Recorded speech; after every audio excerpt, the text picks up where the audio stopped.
러시아가 한국에 SOS를 보냈습니다. 원자로 3기가 동시에 제어 불능, 미국 2주 실패, 프랑스 10일 실패, 독일 7일 실패, 중국은 상황을 더 악화시켰습니다. 39일간 4개국이 전부 실패했습니다. 그런데 한국 8명이 72시간 만에 해결했습니다. 전 세계가 발칵 뒤집혔습니다. 미국이 고개를 숙였고 일본까지 인정했습니다. 그 충격적인 전말을 지금 공개합니다. 시작하기 전 구독과 좋아요, 그리고 대한민국 화이팅! 댓글로 한국을 응원해주세요. 저는 알렉세이 코발레프입니다.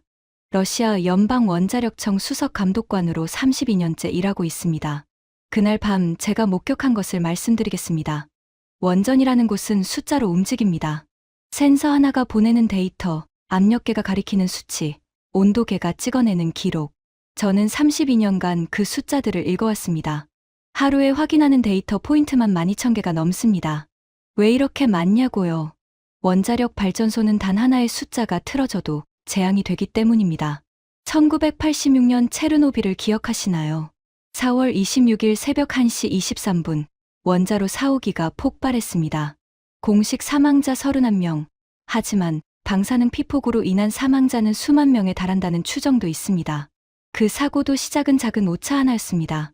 제어봉 삽입 속도가 예상보다 0.7초 늦었습니다. 단 0.7초. 하지만 그게 폭발로 이어졌습니다. 그래서 저는 숫자를 신뢰합니다. 사람의 말은 거짓일 수 있어도 숫자는 거짓말을 하지 않으니까요. 모스크바에서 북서쪽으로 330km 떨어진 칼리닌 원전. 원자로 4기를 보유한 러시아 핵심 발전소입니다. 모스크바 전력의 상당 부분을 책임지고 있죠. 저는 이곳의 안전 감독을 15년째 맡고 있었습니다. 그해 3월의 어느 날이었습니다. 새벽 5시 휴대폰이 울렸습니다. 발전소 당직실이었습니다. 잠결에 받은 전화 속 목소리는 떨리고 있었습니다. 감독관님, 지금 즉시 오셔야 합니다. 무슨 일인가? 1호기, 2호기, 3호기 센서에서 동시에 이상 신호가 감지됐습니다. 동시에요? 네. 847개 센서가 동시에 이상 수치를 보이고 있습니다. 심장이 쿵 내려앉았습니다. 센서 하나가 오작동하는 건 흔한 일입니다. 하지만 847개가 동시에, 그건 오작동이 아닙니다. 진짜 문제가 발생했다는 뜻입니다. 저는 옷을 걸치고 차에 올라탔습니다. 악셀을 끝까지 밟았습니다. 평소 40분 거리를 25분 만에 도착했습니다. 발전소 정문을 통과하는 순간 분위기가 심상치 않았습니다. 경비원들의 표정이 굳어 있었습니다. 주차장에는 평소보다 3배는 많은 차량이 들어차 있었습니다. 본관 건물로 뛰어들어갔습니다. 복도를 지나 중앙 제어실 문을 열었습니다. 12개의 대형 모니터가 벽면을 가득 채우고 있었습니다. 평소라면 녹색 그래프가 안정적으로 흐르고 있어야 합니다. 하지만 그날은 달랐습니다. 화면 절반이 노란색과 빨간색으로 물들어 있었습니다. 경고 표시가 쉴 새 없이 깜빡거렸습니다. 드미트리 볼코프 소장이 제게 다가왔습니다. 그의 얼굴은 창백했습니다. 알렉세이, 상황이 심각해. 보고 있습니다. 정확히 뭐가 문제입니까? 원인을 모르겠어. 그게 문제야. 원인을 몰라요? 센서 847개가 동시에 이상 신호를 보내고 있어. 중성자 밀도가 97에서 108까지 왔다 갔다 해. 자동 제어 시스템이 제대로 작동을 안 하고 있고, 저는 모니터 앞으로 다가갔습니다. 숫자들을 확인했습니다.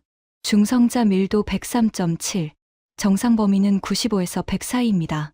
103은 경고 수준입니다. 그런데 이 수치가 5초 만에 97로 떨어졌다가 다시 106으로 튀었습니다. 이런 패턴은 처음 봅니다. 나도 처음이야. 32년 만에 처음. 드미트리 소장의 목소리에서 두려움이 느껴졌습니다. 그는 저보다 경력이 5년 더 많은 베테랑입니다. 그런 그가 처음이라고 했습니다. 냉각수 압력은요. 그것도 불안정해. 15.5mP에서 14.2로 떨어졌다가 16.8로 올라갔다가, 온도는요. 310도에서 327도까지 올랐어. 지금은 318도. 등골이 서늘해졌습니다. 이건 단순한 센서 오류가 아니었습니다. 원자로 자체가 불안정해지고 있었습니다. 자동 제어 시스템은 왜 작동을 안 합니까? 그게 문제야. 시스템은 작동하고 있어. 하지만 반응이 느려. 0.5초 정도 지연되고 있어. 0.5초요? 원전에서 0.5초는 영원과 같습니다. 중성자 밀도가 급등하는 상황에서 제어봉이 0.5초 늦게 반응하면 그 사이에 핵분열 반응이 걷잡을 수 없이 커질 수 있습니다. 저는 손등으로 이마에 땀을 닦았습니다. 3월인데 제어실 안이 찜통처럼 느껴졌습니다. 실제 온도가 높은 게 아니었습니다. 제 몸에서 열이 나고 있었습니다. 비상정지는 고려하셨습니까? 드미트리 소장이 한숨을 내쉬었습니다. 원자로 3기를 동시에 정지시키면 모스크바 전력의 20%가 날아가. 지금 한겨울이야. 난방이 끊기면 사람이 죽어. 그렇다고 이 상태로 두면 더 큰 사고가 날 수 있습니다. 알아. 그래서 외부 전문가를 부르기로 했어. 외부요? 어디서요? 미국. 저는 고개를 끄덕였습니다. 미국이라면 해결할 수 있을 겁니다. 웨스팅하우스는 세계 원전 기술의 아버지나 다름없으니까요. 우리 원전도 초기에 그들의 기술을 도입해서 지었습니다. 다행입니다. 웨스팅하우스라면 해결할 수 있을 겁니다. 그때는 정말 그렇게 생각했습니다. 미국이 오면 끝날 거라고. 세계 최고가 오는데 뭐가 문제겠냐고. 하지만 그건 제 착각이었습니다. 사흘 후 미국 팀이 도착했습니다. 웨스팅하우스 긴급대응팀. 팀장 마이클 존슨을 필두로 45명의 전문가가 투입됐습니다. 공항에서 발전소까지 경찰 에스코트가 붙었습니다. 모스크바 전역에 그들의 도착 소식이 퍼졌습니다. 저는 정문에서 그들을 맞이했습니다. 마이클 존슨은 50대 초반의 건장한 남자였습니다. 회색 머리카락이 섞인 짧은 컷, 날카로운 눈매. 악수를 청하며 그가 말했습니다. 걱정 마십시오. 이 시스템은 우리가 설계했습니다.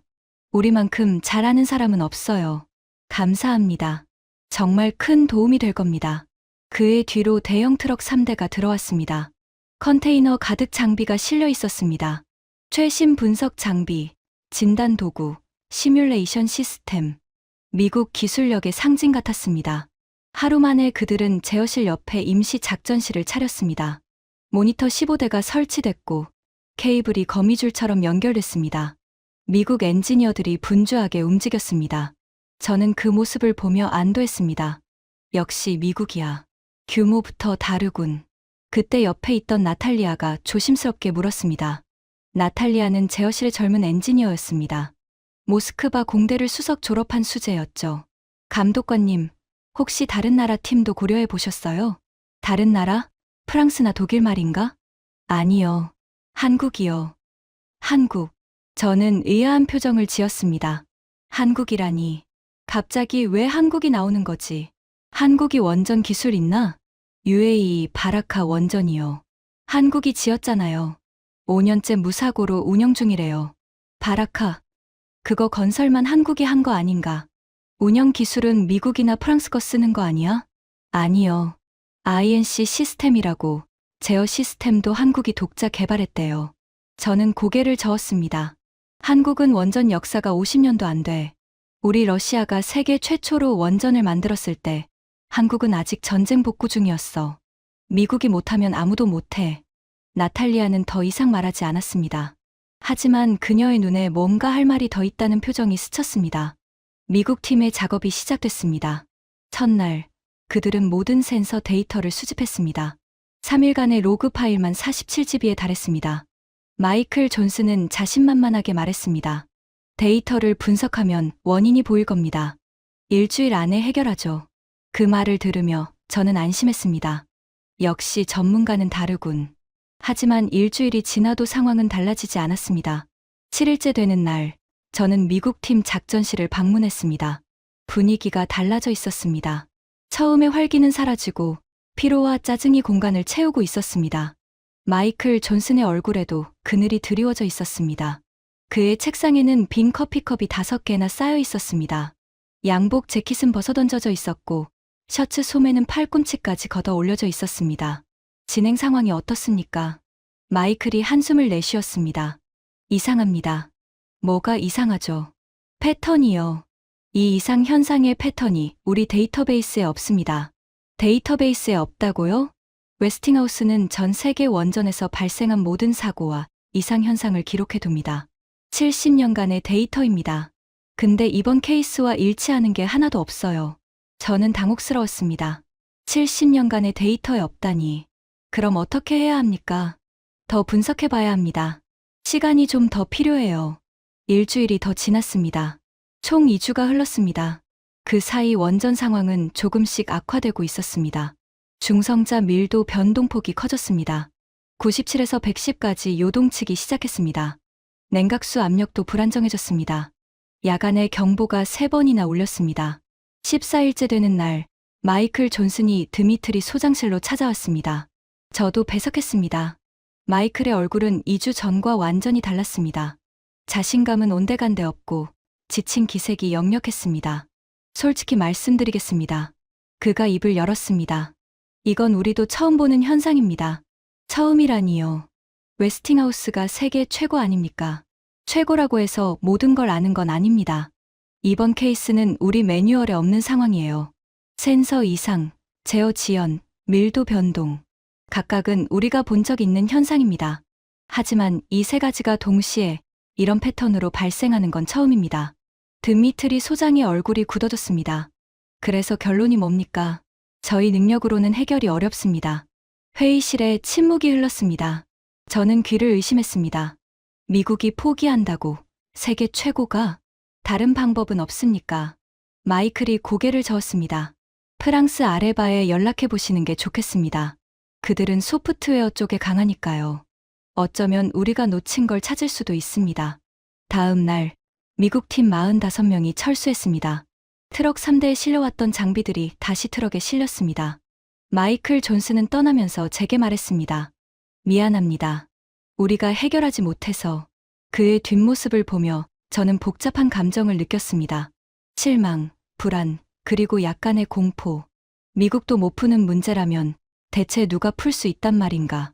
미국 팀이 떠난 지 3일 후 프랑스 팀이 도착했습니다. 아레바 긴급 대응팀. 팀장 장피에르를 포함해 32명이었습니다. 미국보다 인원은 적었지만 장비는 만만치 않았습니다. 특히 소프트웨어 분석 장비가 눈에 띄었습니다. 장피에르는 40대 후반의 날씬한 남자였습니다. 프랑스 특유의 자부심이 눈빛에서 느껴졌습니다. 악수를 하며 그가 말했습니다. 미국 친구들은 하드웨어만 봤을 겁니다. 우리는 소프트웨어 전문이에요. 다른 결과가 나올 겁니다. 기대하겠습니다.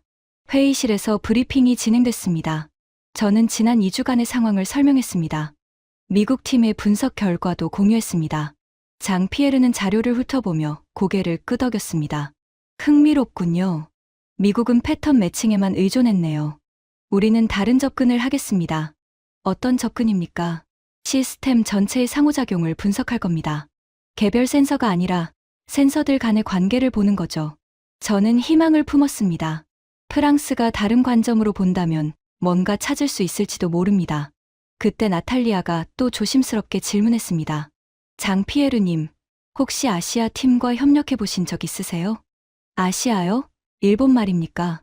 일본이나 한국이요. 장피에르가 웃었습니다. 아시아에서 원전은 일본이죠. 한국은 글쎄요. 들어본 적은 있는데 한국이 UAE에서 원전을 성공적으로 운영하고 있대요. 장피에르가 손을 저었습니다. 건설은 잘했을 겁니다. 한국은 건설 강국이니까요. 하지만 핵심 기술은 다른 문제예요. 제어 시스템, 안전 알고리즘. 그건 수십 년의 경험이 필요한 분야입니다. 저도 동의한다는 듯 고개를 끄덕였습니다. 장피에르 말이 맞습니다. 한국은 원전 역사가 짧습니다. 미국, 프랑스, 러시아가 원전을 만들 때 한국은 이제 막 산업화를 시작했습니다. 핵심 기술에서 그들과 비교가 될 리 없습니다. 프랑스 팀의 작업이 시작됐습니다. 그들은 미국과 다른 접근을 했습니다. 센서 하나하나를 보는 대신 전체 시스템의 데이터 흐름을 분석했습니다. 특수 소프트웨어를 돌려서 상관관계를 찾았습니다. 3일째, 장피에르가 흥분한 목소리로 저를 불렀습니다. 뭔가 발견했습니다. 뭘 찾으셨습니까? 센서 그룹별로 이상 신호 발생 시간에 패턴이 있어요. A그룹이 먼저 반응하고 0.03초 후에 B그룹, 다시 0.03초 후에 C그룹, 0.03초 간격이요? 네, 이건 우연이 아닙니다. 뭔가 시스템적인 원인이 있다는 뜻이에요. 저는 희망이 생겼습니다. 드디어 실마리를 찾은 건가. 하지만 그 희망은 오래가지 않았습니다. 일주일이 지났습니다. 장 피에르의 표정이 점점 어두워졌습니다. 발견한 패턴은 있지만 원인을 특정하지 못하고 있었습니다. 7일째 되는 날 밤, 저는 프랑스 팀 작전실을 방문했습니다. 엔지니어들이 모니터 앞에 앉아 머리를 쥐어뜯고 있었습니다. 장 피에르는 창가에 서서 밤하늘을 바라보고 있었습니다. 상황이 어떻습니까? 그가 돌아보지 않고 대답했습니다. 데이터가 이상합니다. 어떻게요? 분석할수록 모순이 생겨요. A가 원인이면 B가 결과여야 하는데 B가 먼저 발생한 경우도 있어요. 시간 순서가 뒤죽박죽입니다. 그게 무슨 뜻이죠? 솔직히 말씀드리면 이해가 안 된다는 뜻입니다. 프랑스 최고의 소프트웨어 전문가들도 이해를 못하고 있었습니다. 10일째, 장 피에르가 공식적으로 손을 들었습니다. 죄송합니다. 저희 능력 바뀝니다. 드미트리 소장의 얼굴이 일그러졌습니다. 프랑스도 포기입니까? 포기라기보다 저희 전문 분야가 아닌 것 같습니다. 이건 소프트웨어 문제만이 아니에요. 뭔가 더 복잡한 게 있습니다. 그럼 어떻게 해야 합니까? 장 피에르가 잠시 생각하더니 말했습니다. 독일 지멘스를 추천합니다. 그들은 하드웨어와 소프트웨어 통합에 강해요. 프랑스 팀 32명이 철수했습니다. 장 피에르는 떠나면서 제게 말했습니다. 이런 경우는 처음입니다. 30년 경력에 처음이에요. 그의 얼굴에는 당혹감이 가득했습니다. 자존심 강한 프랑스 엔지니어가 저런 표정을 짓다니. 미국에 이어 프랑스까지 실패했습니다. 24일이 흘렀습니다. 상황은 점점 나빠지고 있었습니다. 프랑스 팀이 떠난 다음 날, 독일 팀이 도착했습니다. 지멘스 원전 사업부 긴급 대응팀. 팀장 한스 밀러를 포함해 28명이었습니다. 인원은 가장 적었지만 독일 특유의 체계적인 분위기가 느껴졌습니다. 한스 밀러는 60대 초반의 백발 노인이었습니다. 안경 너머로 보이는 눈빛이 날카로웠습니다. 악수를 하며 그가 말했습니다. 미국은 하드웨어, 프랑스는 소프트웨어만 봤다고 들었습니다. 우리는 둘 다 봅니다. 독일 엔지니어링의 정밀함을 보여드리죠. 그 말에 저는 다시 한번 희망을 품었습니다.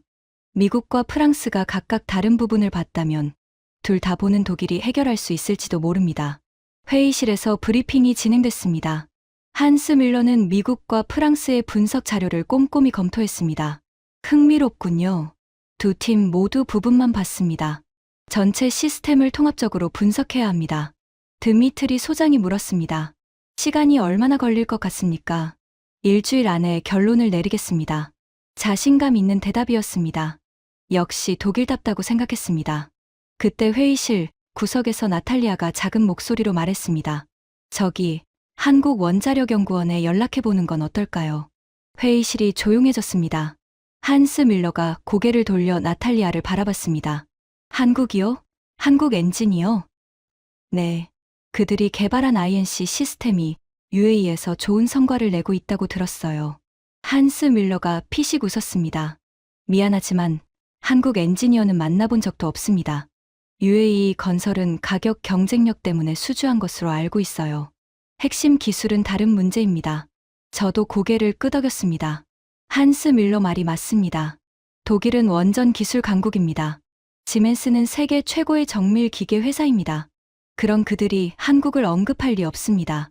한국은 우리가 기술을 수출한 나라입니다. 한스 밀러가 덧붙였습니다.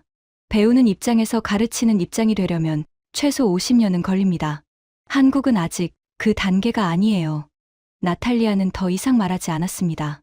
하지만 그녀의 표정에는 뭔가 찜찜하다는 기색이 스쳤습니다. 독일 팀의 작업이 시작됐습니다. 그들은 정말 체계적이었습니다. 모든 것을 문서화했습니다. 매일 아침 9시에 전체 회의를 했고 저녁 6시에 결과를 정리했습니다. 독일식 규율이 느껴졌습니다. 3일째, 한스 밀러가 보고했습니다. 하드웨어 이상은 없습니다. 모든 부품이 정상 범위 내에서 작동하고 있어요. 그럼 소프트웨어 문제입니까? 그것도 아닙니다. 코드에는 버그가 없어요. 그럼 대체 뭐가 문제죠? 한스 밀러가 잠시 침묵했다가 말했습니다. 모르겠습니다. 모르겠다고요? 하드웨어도 정상, 소프트웨어도 정상. 그런데 시스템 전체가 이상하게 작동합니다. 개별 부품은 다 괜찮은데 합쳐지면 문제가 생기는 겁니다. 5일째, 상황이 악화됐습니다. 중성자 밀도가 112까지 치솟았습니다. 사이렌이 울렸습니다. 제어실이 난리가 났습니다. 독일 팀도 긴급 투입됐습니다. 한스 밀러가 소리쳤습니다. 제어봉 삽입하세요. 이미 하고 있습니다. 하지만 반응이 늦어요. 얼마나요? 0.8초요. 0.8초. 원래 0.05초 안에 반응해야 하는데 16배나 느린 겁니다. 30분간 사투 끝에 밀도가 104로 내려왔습니다. 하지만 안심할 수 없었습니다. 또 언제 치솟을지 모르니까요. 그날 밤 한스 밀러가 제게 조용히 말했습니다. 알렉세이 씨, 솔직히 말씀드리겠습니다. 얼굴이 창백했습니다. 이건 제 40년 경력에서 처음 보는 현상입니다. 부품도 정상, 코드도 정상, 하지만 시스템이 이상해요. 마치 원인이 우리가 아는 영역 밖에 있는 것 같습니다. 그럼 어떻게 해야 합니까? 모르겠습니다. 7일째, 독일팀이 공식 철수를 선언했습니다. 한스 밀러가 드미트리 소장 앞에 섰습니다. 더 이상 저희가 할 수 있는 게 없습니다. 드미트리 소장이 물었습니다. 다른 나라는요? 추천할 곳이 있습니까? 한스 밀러가 한숨을 쉬었습니다. 미국, 프랑스, 독일, 서방 3대 원전 강국이 전부 실패했습니다. 남은 건 러시아 자체 해결이거나 아니면 중국 정도일 겁니다. 중국이요? CNNC가 최근 기술력을 많이 키웠다고 들었습니다. 원전 56기를 운영하고 있으니 경험은 있을 겁니다. 독일 팀 28명이 철수했습니다. 31일이 지났습니다. 미국 2주, 프랑스 10일, 독일 7일. 총 31일간 세계 3대 원전 강국이 전부 실패했습니다. 저는 제어실 창가에 서서 밖을 바라봤습니다. 원자로 건물의 거대한 돔이 어둠 속에 서 있었습니다. 저 안에서 핵분열 반응이 지금도 일어나고 있습니다. 통제되지 않는 반응이. 이제 어떻게 해야 하나? 아버지 생각이 났습니다. 체르노빌에서 목숨을 잃은 아버지. 그분이 남긴 말이 떠올랐습니다. 원전은 한번 잘못되면 수만 명이 죽는다. 내가 지켜라, 알렉세이. 주먹을 꽉 쥐었습니다. 반드시 해결해야 한다. 무슨 수를 써서라도. 하지만 방법이 없었습니다. 미국, 프랑스, 독일 전부 실패했는데 대체 누가 이 문제를 풀 수 있단 말인가? 그때 나탈리아가 다가왔습니다. 감독관님, 중국 팀이 내일 도착한다고 합니다. 중국? 네. CNNC에서 67명을 보낸대요. 67명. 미국보다 많은 인원이었습니다. 저는 고개를 끄덕였습니다. 좋아. 중국이라도 해결해주면 감사하지. 하지만 마음 한구석에는 불안이 남아 있었습니다. 미국, 프랑스, 독일도 못 푼 문제를 중국이 풀 수 있을까? 그리고 설령 중국도 실패하면 그 다음은 어디로 가야 하나? 31일째 밤, 저는 잠을 이루지 못했습니다.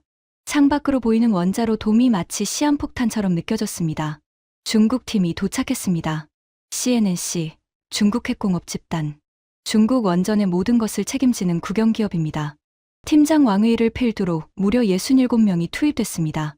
미국 45명, 프랑스 32명, 독일 28명. 그 어느 나라보다 많은 인원이었습니다. 공항에서 발전소까지 대형 버스 3대가 줄지어 들어왔습니다.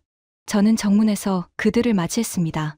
왕웨이는 50대 초반의 둥근 얼굴을 가진 남자였습니다. 체격이 좋았고 목소리가 컸습니다. 버스에서 내리자마자 그가 큰 소리로 말했습니다. 러시아 동지들, 걱정 마십시오. 같은 형제국으로서 반드시 해결하겠습니다. 감사합니다. 큰 도움이 될 겁니다. 왕웨이가 제 손을 잡으며 웃었습니다. 서방 국가들은 역시 한계가 있군요.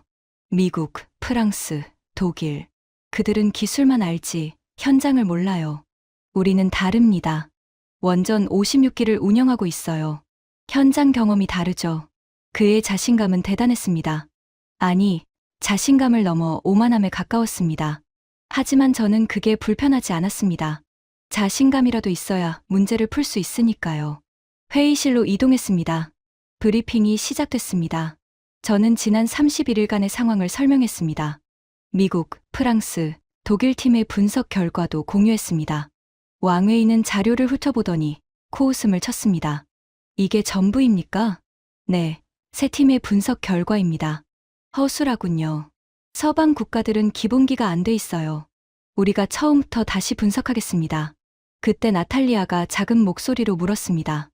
혹시 한국과 협력해 보신 적 있으세요? 왕웨이가 나탈리아를 쳐다봤습니다. 그의 표정이 묘하게 변했습니다. 한국이요? 네. 한국원자력연구원이 독자 개발한 INC 시스템이 있다고 들었어요. 왕웨이가 웃음을 터뜨렸습니다. 진심으로 웃는 것 같았습니다. 한국은 우리 부품 사가는 나라 아닙니까? 부품이요? 원전 건설에 필요한 특수 밸브, 펌프 부품. 한국은 아직 국산화 못해서 중국에서 수입해요.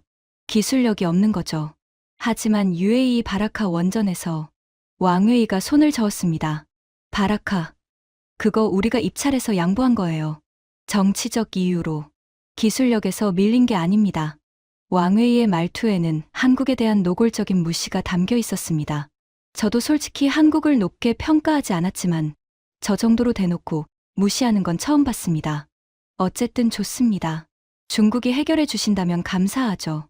왕웨이가 자신만만하게 말했습니다. 3일 안에 원인을 찾고 5일 안에 해결하겠습니다. 그 말을 들으며 저는 희망을 품었습니다. 중국이 이렇게 자신 있어 하니 어쩌면 정말 해결할 수 있을지도 모릅니다. 중국 팀의 작업이 시작됐습니다. 67명이 움직이니 규모가 달랐습니다. 제어실 옆에 텐트까지 쳤습니다. 20시간 교대 근무 체제를 구축했습니다. 인해전술이라는 말이 떠올랐습니다. 첫날, 왕웨이가 자신감 넘치는 목소리로 선언했습니다. 서방 국가들은 데이터만 받습니다. 우리는 직접 현장을 봅니다. 실전 경험의 차이를 보여드리죠. 중국 엔지니어들이 원자로 건물 안으로 들어갔습니다. 방호복을 입고 직접 장비를 점검했습니다. 미국, 프랑스, 독일 팀은 제어실에서만 작업했는데 중국은 달랐습니다. 하지만 이틀이 지나도 진전이 없었습니다. 3일째 되는 날, 왕웨이의 표정이 조금 굳어져 있었습니다. 하지만 여전히 자신감을 잃지 않았습니다. 원인 범위를 좁혔습니다. 내일이면 특정할 수 있을 겁니다. 그날 밤, 이상한 일이 벌어졌습니다. 저는 제어실에서 야간 근무를 하고 있었습니다. 자정쯤 중국팀 작전실에서 고함 소리가 들렸습니다. 중국어였기 때문에 내용은 알 수 없었지만 분위기가 심상치 않았습니다. 무슨 일이지? 저는 복도로 나갔습니다. 중국팀 작전실 문이 닫혀 있었습니다. 안에서 격앙된 목소리가 계속 들렸습니다. 왕웨이의 목소리도 섞여 있었습니다. 10분쯤 지났을까? 문이 열리고 중국 엔지니어 한 명이 뛰쳐나왔습니다. 얼굴이 새파랗게 질려 있었습니다. 그는 저를 보더니 황급히 고개를 숙이고 지나갔습니다. 뭔가 잘못됐구나. 직감적으로 느꼈습니다. 4일째, 제가 우려한 일이 현실이 됐습니다. 새벽 3시 사이렌이 울렸습니다. 비상경보, 중성자 밀도 급등. 저는 잠에서 깨어 제어실로 뛰어갔습니다. 모니터를 확인하는 순간 심장이 멎는 줄 알았습니다. 중성자 밀도 117점. 117이라고요? 네. 계속 올라가고 있습니다. 지금까지 최고치가 110이었습니다. 그걸 훌쩍 넘어섰습니다. 115가 빨간색 경계선입니다. 120이 넘으면 자동 비상정지가 작동해야 합니다. 하지만 자동정지 시스템도 제대로 작동하지 않고 있었습니다. 제어봉 삽입하세요. 하고 있습니다. 하지만 반응이 너무 느려요. 1.2초나 지연됩니다. 1.2초? 어제까지 0.8초였는데 상황이 악화됐습니다. 중국팀이 뭔가 건드린 것 같습니다. 저는 중국팀 작전실로 달려갔습니다. 문을 열어젖혔습니다. 왕웨이가 모니터 앞에 서 있었습니다. 그의 얼굴은 창백했습니다. 땀이 이마에서 흘러내리고 있었습니다. 왕웨이 씨, 대체 무슨 짓을 한 겁니까? 그게 뭘 건드렸어요. 왕웨이가 입술을 달싹였습니다. 제어 알고리즘을 수정했습니다. 수정했다고요? 허락도 없이? 더 빠른 반응을 위해서였습니다. 우리 기술로 최적화하려고. 저는 분노가 치밀어 올랐습니다. 그래서 상황을 더 악화시킨 겁니까? 예상치 못한 변수가 있었습니다. 원래 있던 문제가 표면화된 것뿐입니다. 저희 잘못이 아니에요. 잘못이 아니라고요? 저는 소리를 지르고 싶었습니다. 하지만 지금은 다툴 때가 아니었습니다. 당장 원자로를 안정시켜야 했습니다. 원상복구할 수 있습니까? 왕웨이가 고개를 떨궜습니다. 시도는 해보겠습니다.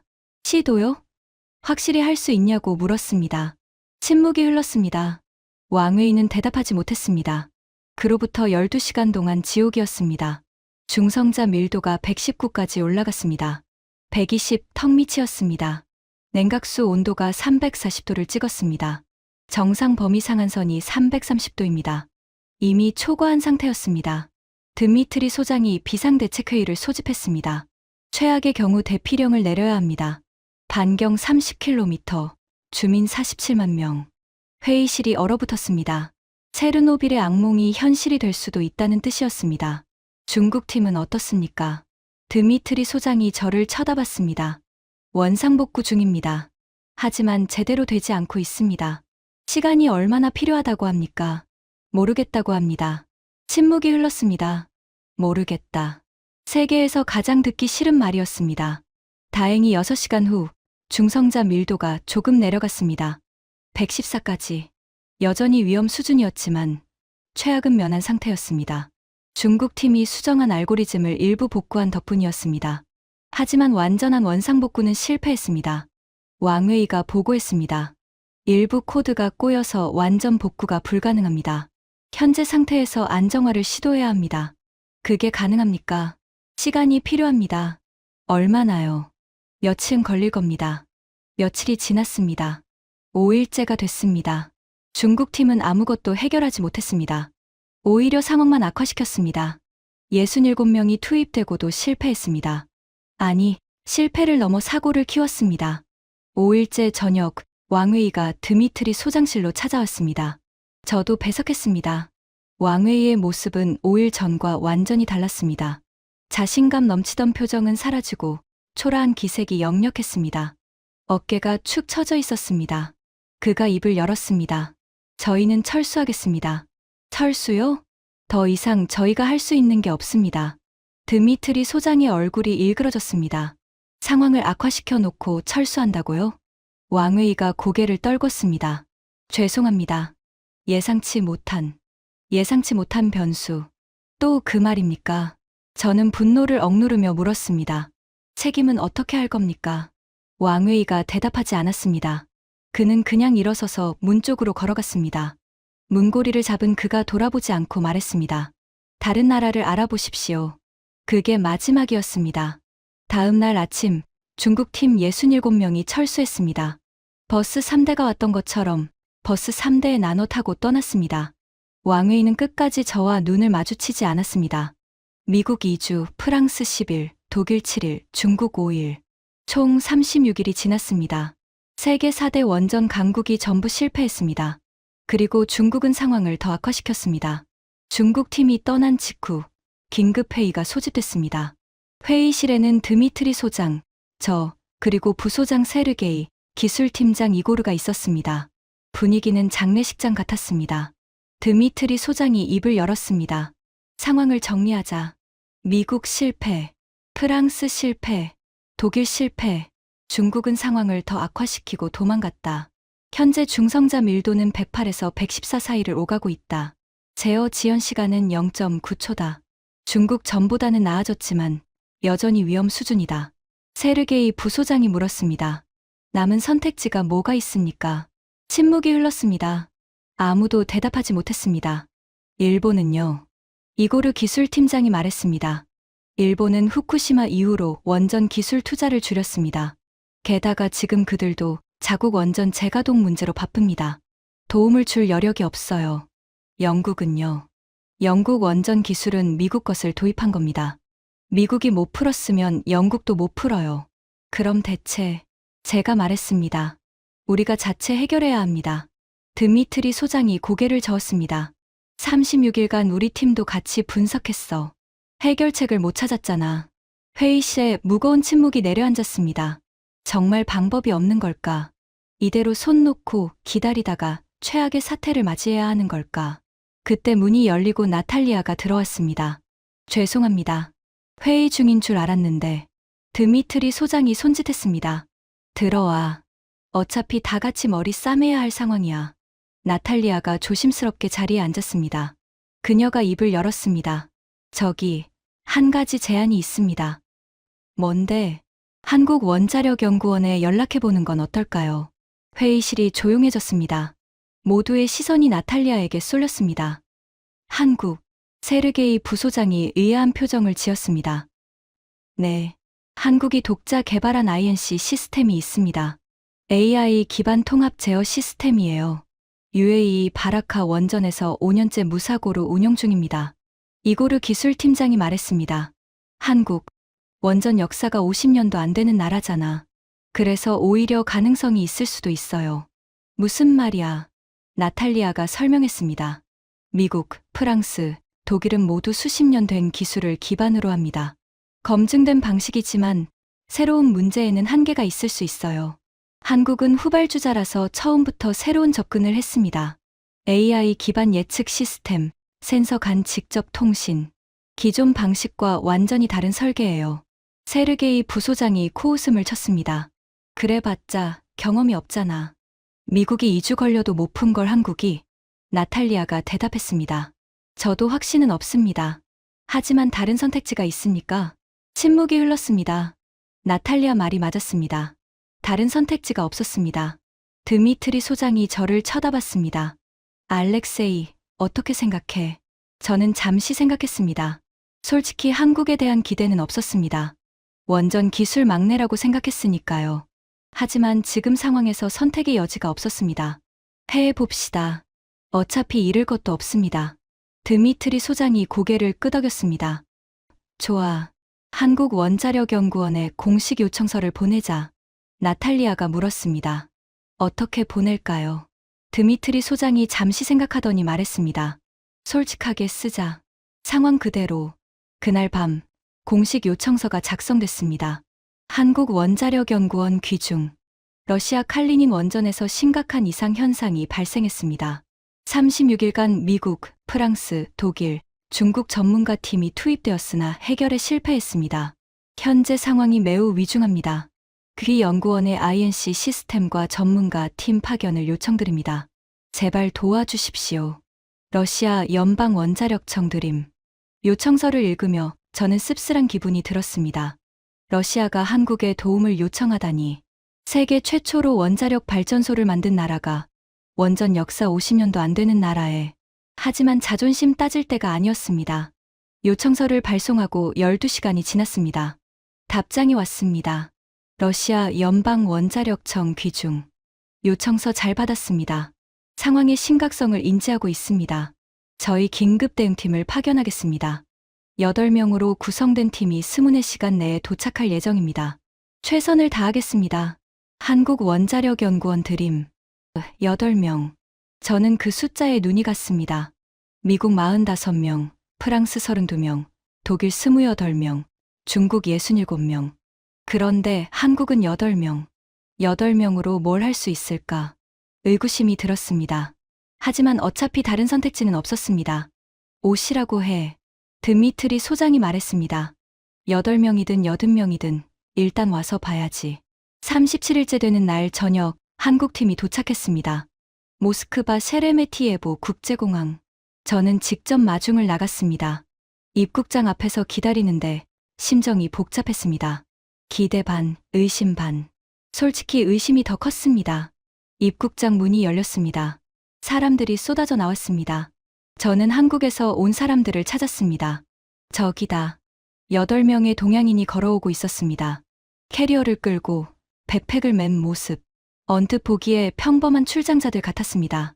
선두에 선 남자가 제게 다가왔습니다. 40대 중반쯤 되어 보였습니다.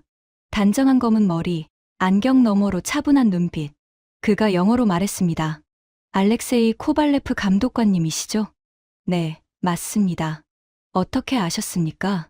사진을 봤습니다. 저는 최민준입니다. 한국원자력연구원 INC팀 팀장입니다. 악수를 나눴습니다. 그의 악수는 단단했지만 과하지 않았습니다. 멀리서 오시느라 고생하셨습니다. 아닙니다. 어려운 상황에 불러주셔서 감사합니다. 목소리가 차분했습니다. 미국 마이클의 자신만만함도 중국 왕웨이의 오만함도 없었습니다. 그냥 담담했습니다. 저는 그의 뒤에 있는 팀원들을 바라봤습니다. 7명, 남자 5명, 여자 2명. 모두 30대에서 40대 사이로 보였습니다. 젊었습니다. 미국이나 독일 팀에서 봤던 백발의 베테랑들과는 확실히 달랐습니다. 정말 8명이 전부입니까? 저도 모르게 물었습니다. 최민준이 미소를 지었습니다. 네, 필요한 인원은 이 정도입니다. 미국은 45명이었는데요. 인원이 많다고 해결되는 문제가 아닙니다. 담담한 대답이었습니다. 허세가 아니라 진심으로 그렇게 생각하는 것 같았습니다. 저쪽에 계신 분은 누구시죠? 제가 여성 한 명을 가리키며 물었습니다.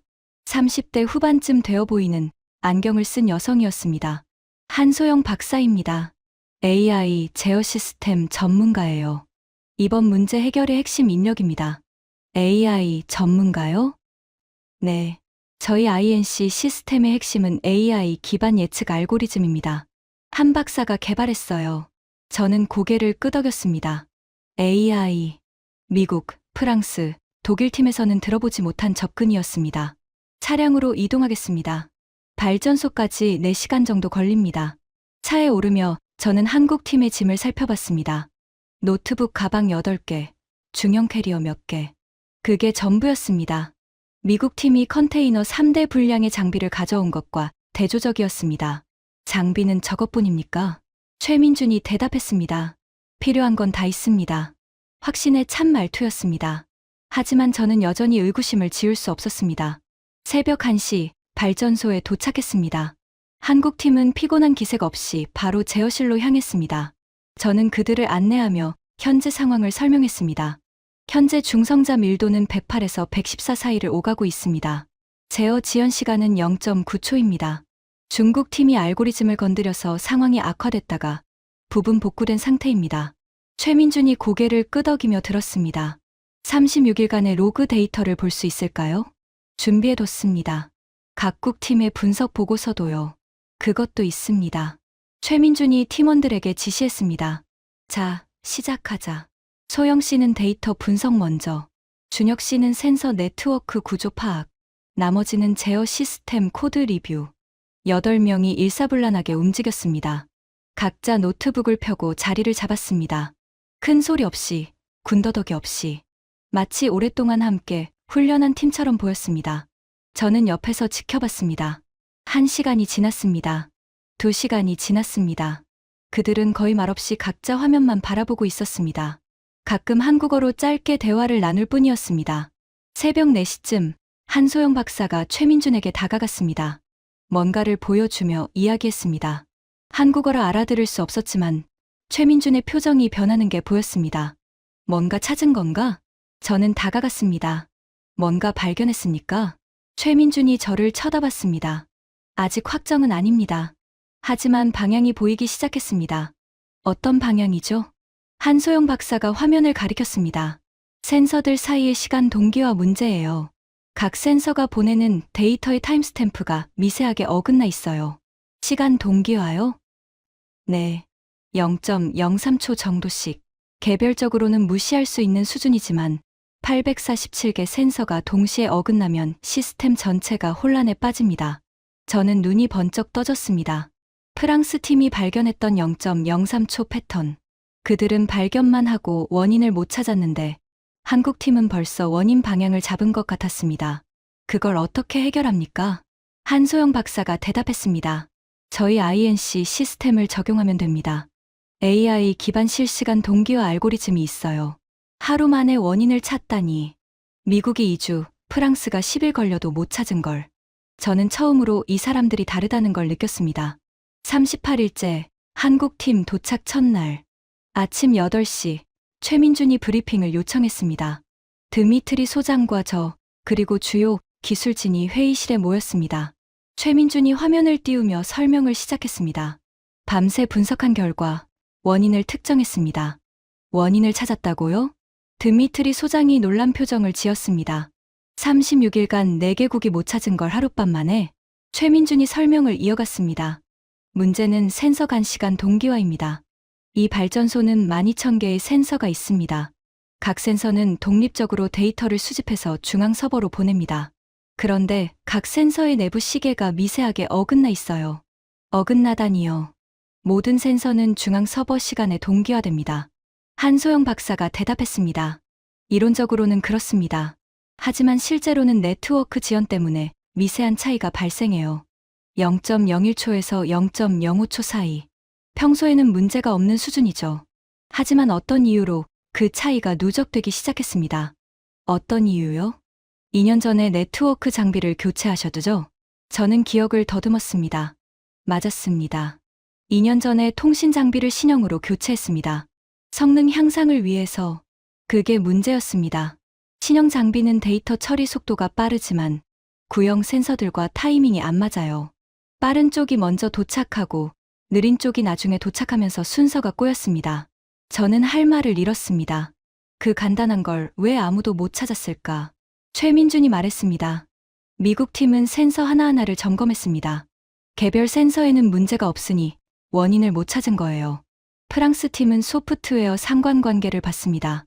패턴은 발견했지만 하드웨어 쪽 원인까지는 추적하지 못했어요. 독일 팀은 하드웨어와 소프트웨어를 봤지만 네트워크 타이밍까지는 고려하지 않았습니다. 저는 물었습니다. 그럼 왜 한국 팀은 찾았습니까? 최민준이 미소를 지었습니다. 저희는 시스템 전체를 봅니다. 개별 부품이 아니라 전체 흐름을요. 그리고 AI가 도와줬습니다. 12,000개 센서의 데이터를 사람이 분석하려면 몇 달이 걸립니다. 저희 AI는 몇 시간 만에 패턴을 찾아냅니다. 드미트리 소장이 물었습니다. 그래서 해결책은 뭡니까? 한소영 박사가 대답했습니다. 저희 INC 시스템을 적용합니다. 실시간 동기화 알고리즘이에요. 각 센서의 타임스탬프를 AI가 실시간으로 보정합니다. 0.01초 단위로요. 적용하는데 시간이 얼마나 걸립니까? 이틀 정도요. 오늘 준비하고 내일 테스트하고 모레 실제 적용합니다. 이틀. 드미트리 소장이 저를 쳐다봤습니다. 저는 고개를 끄덕였습니다. 해봅시다. 그날 오후 한국 팀의 작업이 본격적으로 시작됐습니다. 8명이 각자 역할을 나눠 움직였습니다. 최민주는 전체 조율을 맡았습니다. 한소영 박사는 AI 알고리즘 수정을 담당했습니다. 나머지 6명은 센서 네트워크 점검과 인터페이스 개발을 맡았습니다. 저는 옆에서 지켜봤습니다. 그들의 작업 방식이 인상적이었습니다. 미국 팀은 위계가 뚜렷했습니다. 마이클 존슨이 지시하면 팀원들이 따르는 구조였습니다. 독일 팀도 비슷했습니다. 한스 밀러가 결정하고 팀원들이 실행했습니다. 하지만 한국 팀은 달랐습니다. 최민준이 팀장이지만 모든 결정을 혼자 하지 않았습니다. 팀원들이 자유롭게 의견을 내고 토론하고 합의했습니다. 젊은 팀원이 최민준의 의견에 반박하는 장면도 봤습니다. 그래도 분위기가 좋았습니다. 감독관님, 커피 드실래요? 한소영 박사가 말을 걸었습니다. 아, 네. 감사합니다. 종이컵에 담긴 인스턴트 커피를 받았습니다. 한국에서 가져온 거라고 했습니다. 밤새 마실 건데 피곤하지 않으세요? 제가 물었습니다. 한소영 박사가 웃었습니다. 익숙해요. 원전 일이 원래 그래요. 24시간 체제니까요. 한국 원전도 이런 문제가 있었습니까? 아니요. 이 정도로 심각한 건 없었어요. 하지만 작은 이상 징후는 있었죠. 그때마다 해결하면서 배웠습니다. 그녀의 말에서 자부심이 느껴졌습니다. 허세가 아닌 진짜 자부심. 한 가지 궁금한 게 있습니다. 제가 물었습니다. 왜 8명만 왔습니까? 인원이 더 있으면 빨리 끝나지 않습니까? 한소영 박사가 고개를 저었습니다. 꼭 그렇지는 않아요. 인원이 많으면 소통 비용이 늘어납니다. 서로 조율하는데 시간이 걸리죠. 8명이 최적이에요. 서로 뭘 하는지 다 알고 즉시 반응할 수 있는 규모거든요. 중국은 67명이 왔는데요. 한소영 박사가 미소를 지었습니다. 인원이 많다고 실력이 좋은 건 아니에요. 39일째, 한국팀 도착 이틀째. 새벽까지 작업한 한국팀은 아침에 3시간 쉬고 다시 작업을 시작했습니다. 저는 밤새 지켜보다가 선잠을 잔 뒤 제어실로 돌아왔습니다.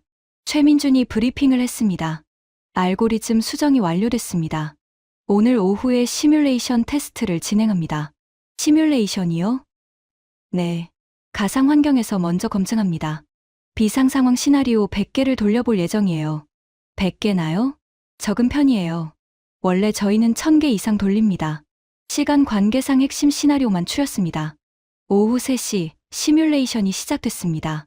회의실에 대형 스크린이 설치됐습니다. 한소영 박사가 진행을 맡았습니다. 첫 번째 시나리오, 중성자 밀도 급등 상황입니다. 화면에 그래프가 나타났습니다. 중성자 밀도가 95에서 급격히 올라갔습니다. 100, 110, 115점. 기존 시스템 반응 시간 0.8초. 그래프 옆에 숫자가 떴습니다. 0.8초 후에 제어봉이 삽입되는 시뮬레이션이 진행됐습니다. 밀도가 118까지 올라갔다가 내려오기 시작했습니다.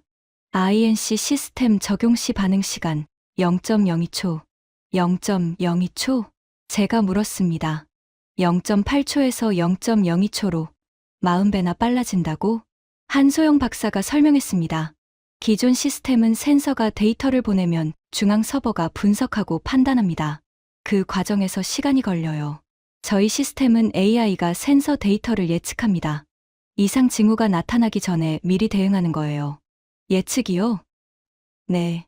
과거 데이터 패턴을 학습해서 앞으로 0.1초 후에 뭐가 일어날지 예측합니다. 그래서 실제 이상이 발생하기 전에 제어봉이 움직이기 시작해요. 저는 감탄했습니다. 사후 대응이 아니라 예측 대응. 발상 자체가 달랐습니다. 시뮬레이션이 계속됐습니다. 냉각수 압력 이상, 온도 급등, 센서 오류, 전력 차단. 100가지 시나리오가 차례로 진행됐습니다. INC 시스템은 모든 상황에서 기존 시스템보다 압도적으로 빠른 대응을 보여줬습니다. 시뮬레이션 완료. 100개 시나리오 전부 통과. 회의실에서 박수가 터져 나왔습니다. 드미트리 소장이 최민준에게 다가갔습니다. 대단합니다. 정말 이게 가능한 겁니까? 시뮬레이션 결과입니다. 실제 적용은 내일 합니다. 최민준은 여전히 차분했습니다. 기뻐하거나 자랑하지 않았습니다. 그냥 담담하게 사실을 말할 뿐이었습니다. 저는 그 모습을 보며 생각했습니다. 이 사람들은 진짜 자신감이 있구나. 허세가 아닌 실력에서 나오는 자신감. 그날 밤, 저는 최민준과 단둘이 이야기할 기회가 있었습니다. 제어실 옆 휴게실. 자판기 커피를 마시며 그가 말했습니다. 내일이면 끝납니다. 정말 될까요? 됩니다. 담담한 대답이었습니다. 저는 물었습니다. 왜 이렇게 확신합니까? 최민준이 잠시 생각하더니 대답했습니다. 저희는 이런 문제를 풀기 위해 20년을 준비했습니다. 20년이요? 한국 원전 역사는 짧습니다. 미국, 프랑스, 러시아보다 한참 뒤져요. 그래서 저희는 다르게 접근해야 했습니다. 기존 방식을 따라가면 영원히 2등입니다. 그래서 처음부터 새로 만들었어요. 새로 만들었다고요. 네. 기존 원전 제어 시스템은 1970년대 설계입니다. 그때는 AI가 없었어요.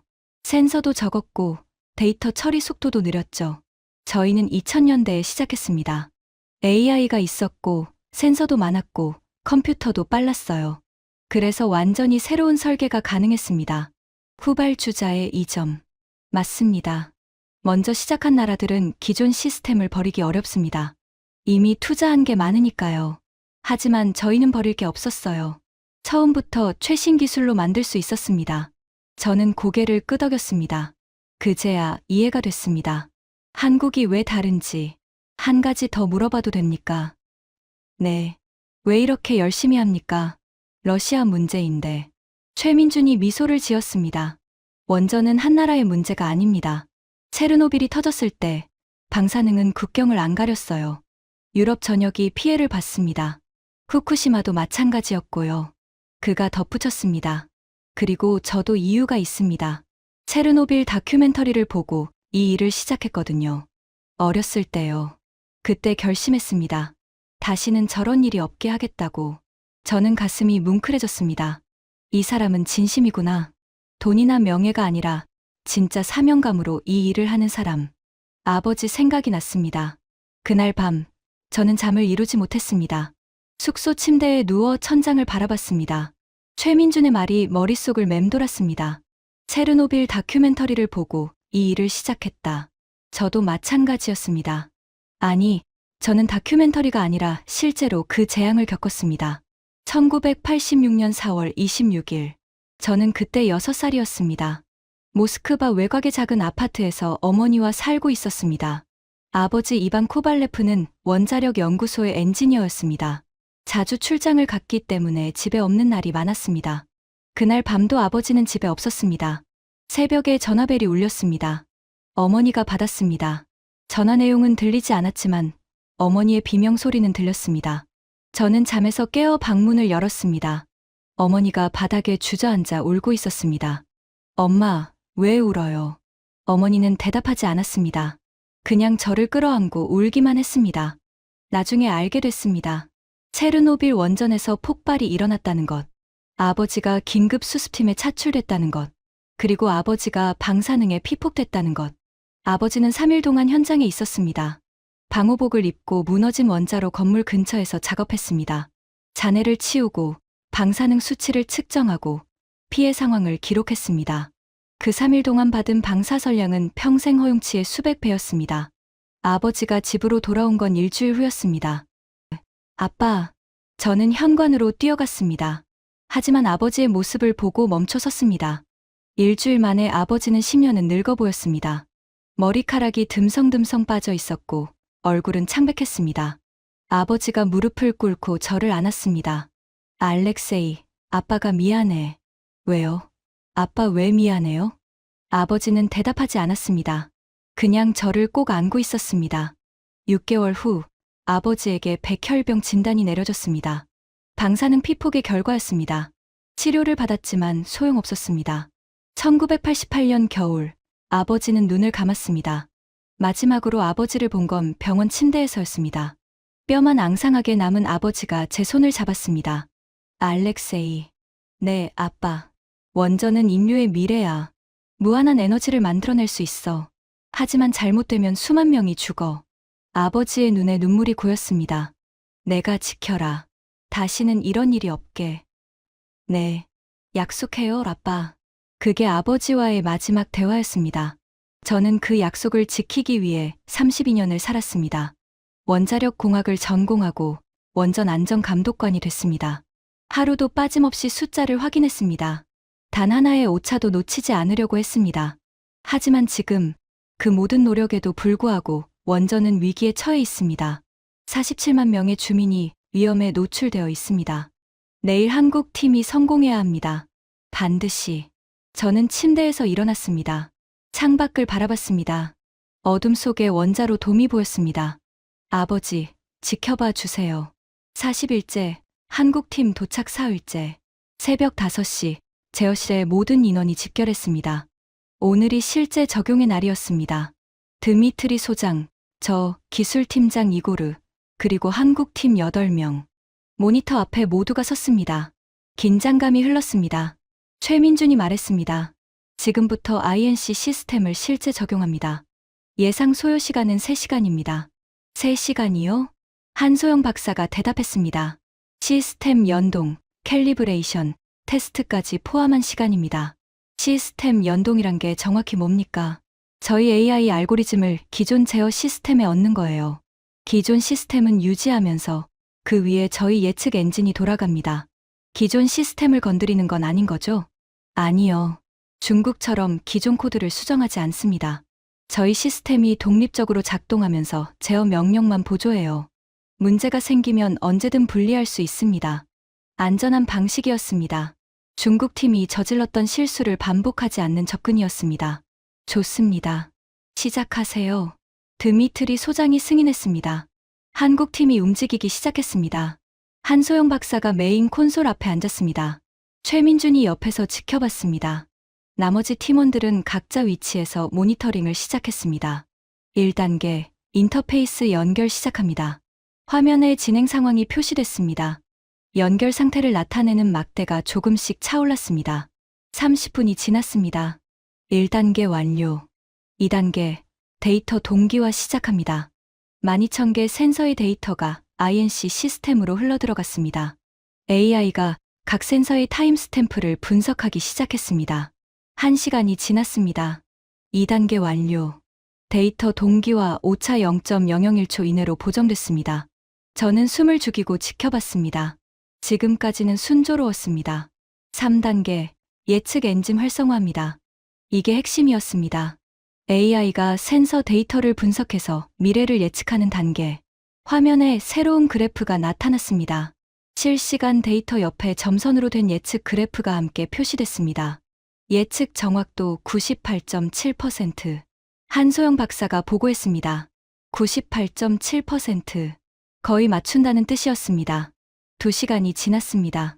3단계 완료. 4단계. 제어 연동 시작합니다.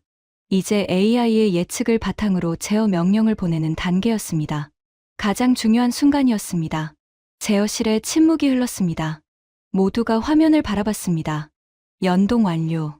한소영 박사가 말했습니다. 테스트 시작합니다. 화면에 시뮬레이션이 실행됐습니다. 가상으로 중성자 밀도를 올리는 테스트였습니다. 밀도 상승 시작.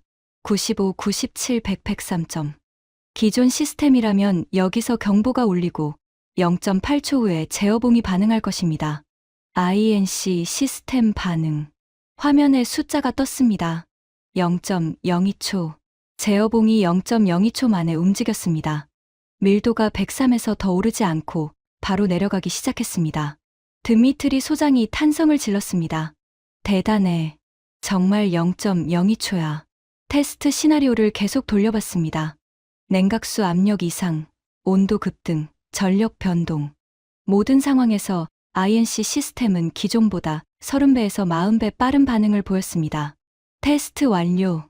모든 항목 통과. 한소영 박사가 보고했습니다. 이제 실제 제어권을 INC 시스템에 넘깁니다. 긴장되는 순간이었습니다. 시뮬레이션이 아니라 실제였습니다. 넘기세요. 드미트리 소장이 말했습니다. 한소영 박사가 키보드를 눌렀습니다. 제어권 이전 완료.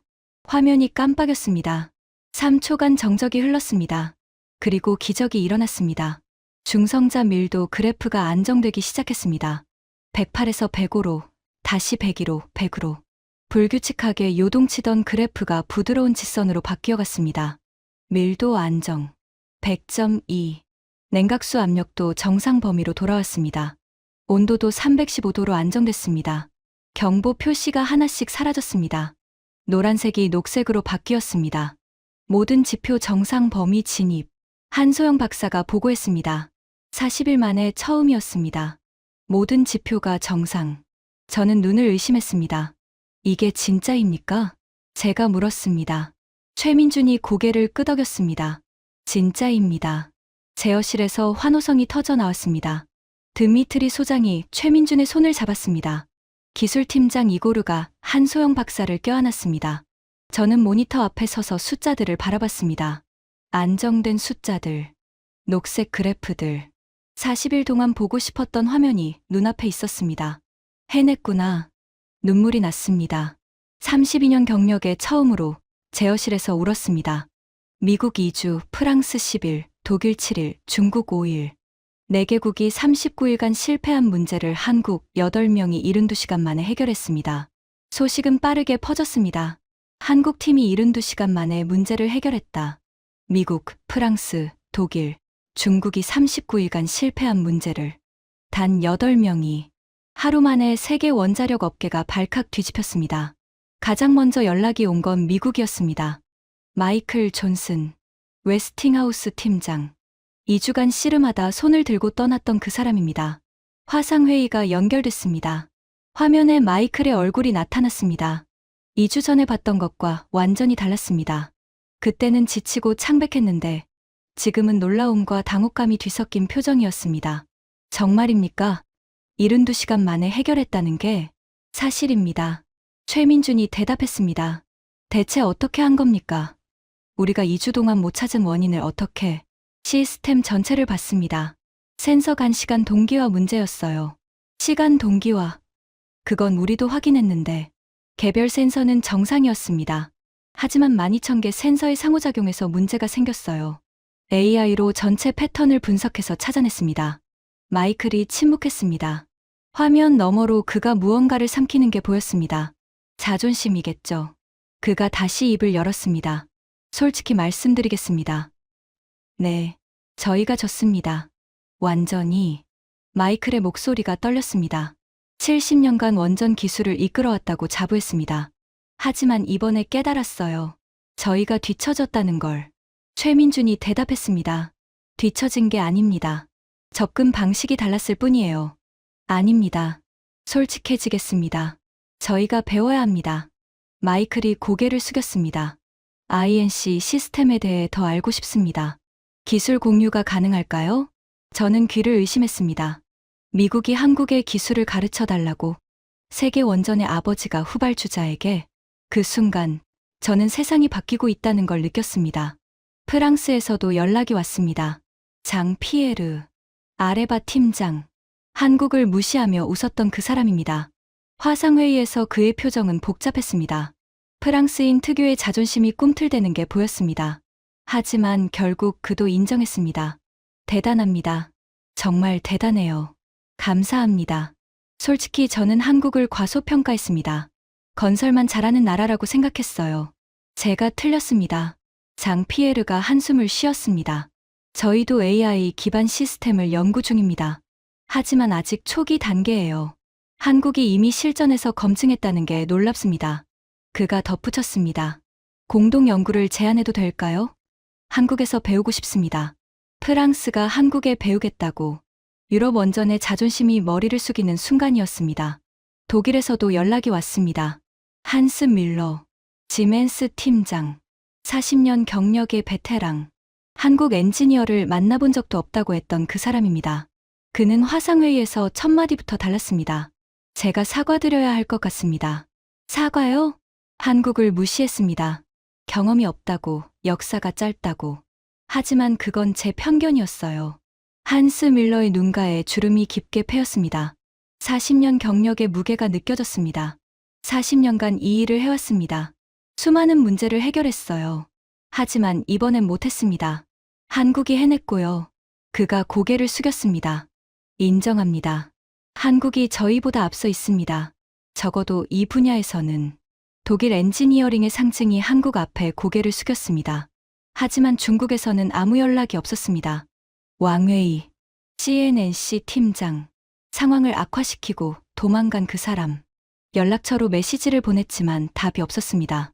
며칠 후 중국 언론에 기사가 났습니다. 제목은 이랬습니다.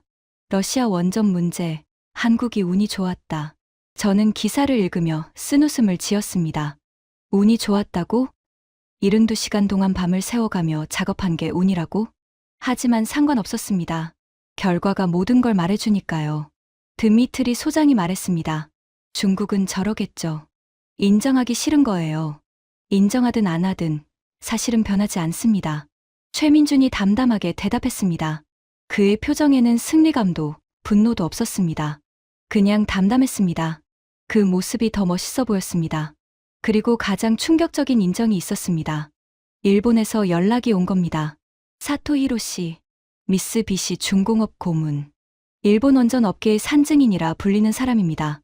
70대 중반의 노인이었습니다. 그가 직접 화상회의를 요청해 왔습니다.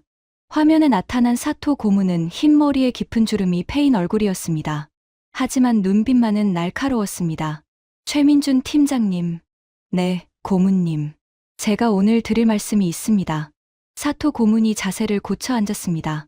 저는 50년간 원전 업계에 있었습니다. 일본이 아시아 최고라고 믿었어요. 아니, 세계 최고 중 하나라고 생각했습니다. 그가 잠시 멈췄습니다.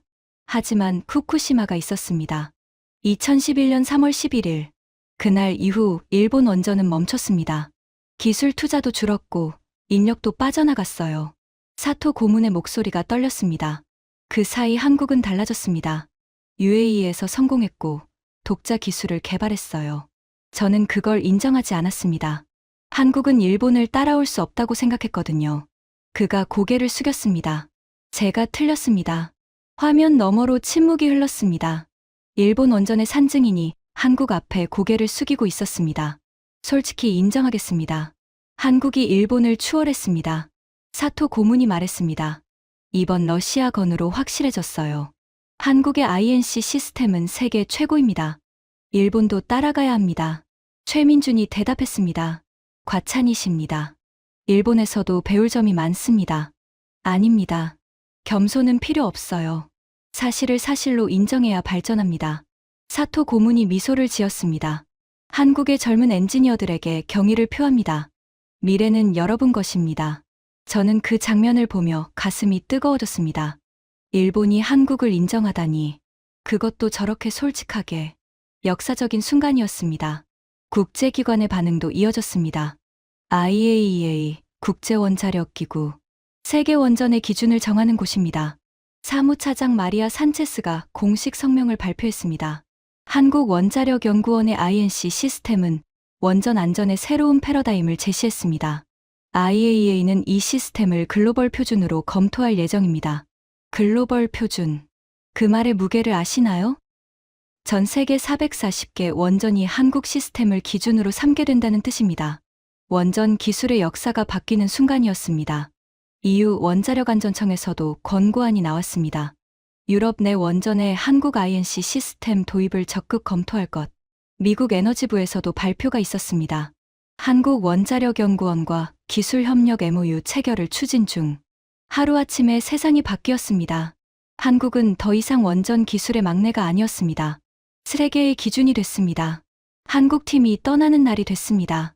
일주일간의 안정화 작업을 마치고 그들은 귀국길에 올랐습니다. 공항까지 제가 배웅했습니다. 차 안에서 최민준과 나란히 앉았습니다. 창밖으로 모스크바 풍경이 지나갔습니다. 제가 먼저 입을 열었습니다. 솔직히 말씀드리겠습니다. 네, 저는 한국을 무시했습니다. 최민준이 저를 쳐다봤습니다.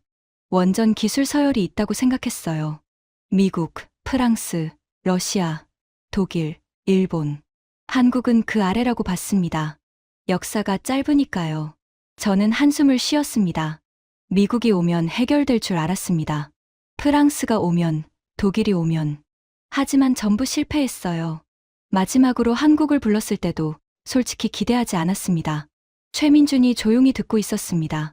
제가 틀렸습니다. 완전히. 저는 그를 똑바로 쳐다봤습니다. 한국은 막내가 아니었습니다. 저희의 스승이었어요. 최민준이 미소를 지었습니다. 스승이라뇨? 과찬입니다. 아닙니다. 사실 그대로예요. 저희가 40일간 못 푼 문제를 72시간 만에 해결했잖아요. 그것도 8명이. 최민준이 대답했습니다. 저희도 미국에서 배웠습니다. 프랑스에서도, 일본에서도 배웠어요. 선배들이 닦아놓은 길 위에서 저희가 조금 더 나아간 것뿐입니다. 겸손한 말이었습니다. 하지만 저는 알았습니다. 저 사람들이 얼마나 노력했는지. 한 가지 더 말씀드릴 게 있습니다. 네. 저는 잠시 망설이다가 입을 열었습니다. 제 아버지 이야기입니다. 최민준이 고개를 끄덕였습니다. 듣겠다는 표시였습니다. 제 아버지는 체르노빌 수습팀이었습니다. 1986년 폭발 직후 현장에 투입됐어요. 3일간 방사능 속에서 작업했습니다. 저는 창밖을 바라봤습니다. 6개월 후 백혈병 진단을 받았고 2년 후에 돌아가셨습니다. 제가 8살 때요. 죄송합니다. 최민준이 조용히 말했습니다. 아버지가 마지막으로 하신 말이 있어요. 원전은 인류의 미래다. 하지만 잘못되면 수만 명이 죽는다. 내가 지켜라. 저는 최민준을 쳐다봤습니다. 그 약속을 지키려고 32년을 살았습니다. 하지만 이번에 저 혼자로는 부족하다는 걸 깨달았어요. 당신들이 와서 다행입니다. 최민준이 말했습니다. 아버지께서 자랑스러워하실 겁니다. 저는 고개를 끄덕였습니다. 눈가가 뜨거워졌습니다. 앞으로 정기적으로 교류하고 싶습니다. 저희도 한국에서 배워야 해요. 물론입니다. 언제든 환영합니다. 최민준이 손을 내밀었습니다. 저는 그 손을 잡았습니다. 단단한 악수였습니다. 감사합니다. 진심으로. 저도 감사합니다. 불러주셔서. 공항에 도착했습니다. 한국팀 8명이 차에서 내렸습니다. 저는 한 명 한 명과 악수를 나눴습니다. 마지막으로 최민준과 악수했습니다. 다시 한번 감사드립니다.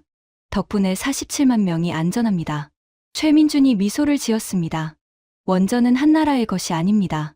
인류 전체의 것이에요. 서로 도우면서 발전해야죠. 그들이 출국장으로 걸어갔습니다. 8개의 뒷모습이 점점 작아졌습니다. 저는 그 모습을 끝까지 지켜봤습니다. 저 8명이 세상을 바꿨구나. 가슴 깊은 곳에서 뭔가가 움직였습니다. 6개월 후, 칼리닌 원전은 완전히 안정화됐습니다. INC 시스템이 정식으로 도입됐고, 모든 지표가 정상 범위를 유지하고 있습니다. 중성자 밀도는 98에서 100 사이. 냉각수 압력과 온도도 완벽합니다. 경보가 울린 적은 단 한 번도 없습니다. 저는 매일 아침 제어실에서 숫자들을 확인합니다. 예전과 달라진 게 있다면 이제는 숫자들이 저를 안심시켜준다는 겁니다. 불안하지 않습니다. 한국 시스템이 지켜주고 있으니까요. 러시아 정부가 공식 발표를 했습니다. 한국 INC 시스템을 전국 원전에 단계적으로 도입한다. 한국과 원전 기술 협력 MOU를 체결했습니다. 저도 서명식에 참석했습니다. 최민준 팀장도 왔습니다. 반년 만에 다시 만났습니다. 오랜만입니다. 네, 오랜만이에요. 악수를 나눴습니다. 예전과 같은 단단한 악수였습니다. 세계가 바뀌고 있습니다. 미국 웨스팅하우스가 한국과 기술 협력 계약을 체결했습니다. 역수입입니다. 미국이 한국 기술을 도입하는 겁니다. 프랑스 아레바가 공동 연구를 시작했습니다. 한국 엔지니어들이 파리에 파견됐습니다. 가르치러 간 겁니다. 사우디아라비아가 한국과 원전 계약을 체결했습니다. 160억 달러 규모입니다. 체코가 한국을 최종 우선 협상자로 선정했습니다. 유럽 본토에서 한국 원전이 지어지게 됐습니다.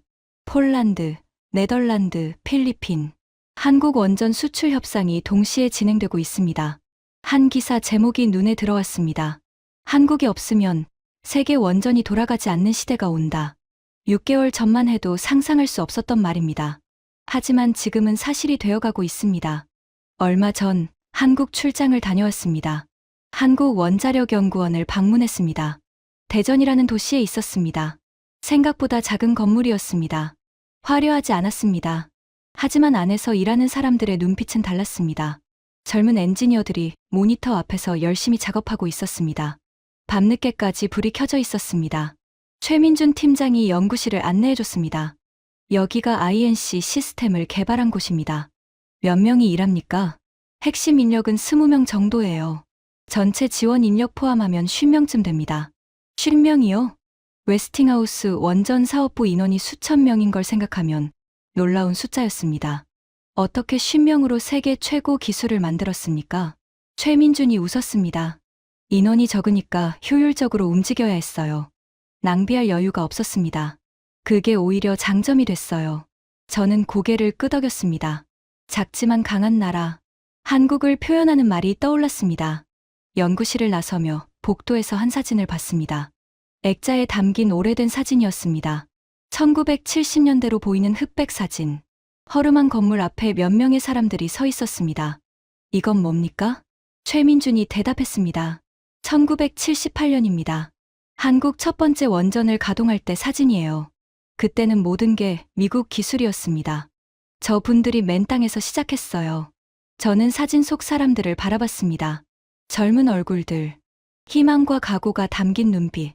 47년이 지났군요. 네, 47년 동안 멈추지 않았습니다. 그 결과가 지금이에요. 저는 가슴이 뭉클해졌습니다. 귀국하는 비행기 안에서 생각했습니다. 한국은 어떻게 여기까지 왔을까? 원전 역사 47년. 미국의 절반도 안 되는 시간입니다. 자원도 없고, 땅도 좁고, 인구도 많지 않은 나라. 하지만 그들은 해냈습니다. 세계 최고가 됐습니다. 비결이 뭘까요? 저는 한 가지를 깨달았습니다. 멈추지 않았다는 것. 선진국들이 기존 기술에 안주할 때 한국은 새로운 길을 찾았습니다. 후발주자라는 약점을 역으로 이용했습니다. AI를 도입하고 새로운 설계를 시도하고 실패해도 다시 일어났습니다. 그리고 결국 해냈습니다. 저는 창밖을 바라봤습니다.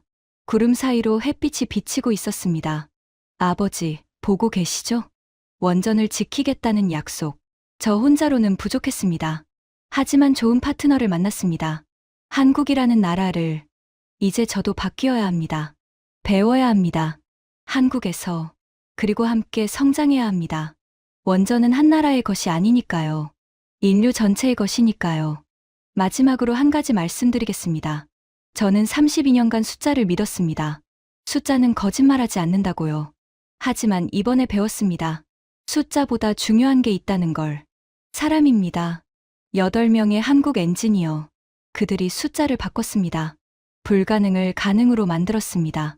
기술은 사람이 만듭니다. 그리고 사람은 포기하지 않을 때 기적을 만듭니다. 한국이 그걸 보여줬습니다. 47년 전 맨 땅에서 시작해서 지금은 세계의 기준이 됐습니다. 작은 나라가 거인들을 이겼습니다. 그게 가능했던 이유는 단 하나입니다. 멈추지 않았기 때문입니다. 여러분도 할 수 있습니다.